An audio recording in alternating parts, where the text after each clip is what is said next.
breaking news.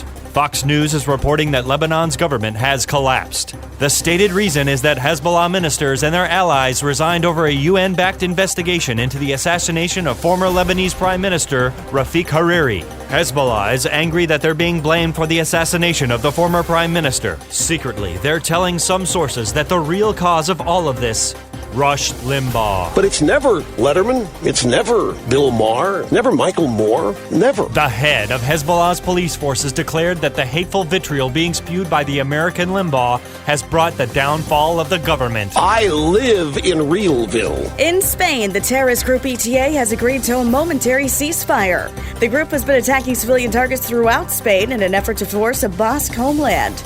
Many European observers are now saying what has caused this group's terrorist activities for the last 52 years was actually Rush Limbaugh. Hate speech is that speech which disagrees with liberalism. In domestic news, the investigation into the explosion on the BP Macondo well back in April is complete. Investigators were looking for the source of the explosion, which they originally believed to be insufficient mud packing around the drill bit. Surprisingly, the actual cause of the blast has been determined to be Rush Limbaugh. You know, the radio did it. That's going to be the defense. The radio did it, but I'm not running for office. The head of Minerals Management Service, Michael Bromwich, declared that Limbaugh's angry rhetoric created a fault line that eventually shook the floor of the Gulf, causing the worst spill in America in 30 years.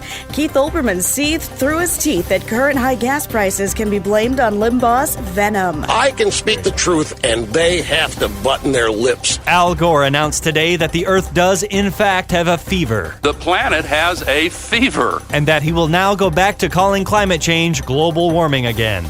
Based on his in-depth study of the issue and meetings with environmental groups, he says the source of global warming is actually Rush Limbaugh. Go ahead, keep the mindless attacks coming. They haven't stopped me so far, and they never will. Gore, who won a Nobel Prize, declared that the fiery rhetoric has heated the Earth to a point that we could all die within a year if the FCC does not remove Limbaugh from the radio. I, a harmless, lovable little fuzzball Il Rushmo on the radio. UN Secretary General Ban Ki-moon joined with Nelson Mandela, Cindy Sheehan, Jane Fonda, and U2 singer Bono to call on Limbaugh to bring world peace by going off the air. The only thing they can do is get rid of, silence the opposition. And that's your breaking news update.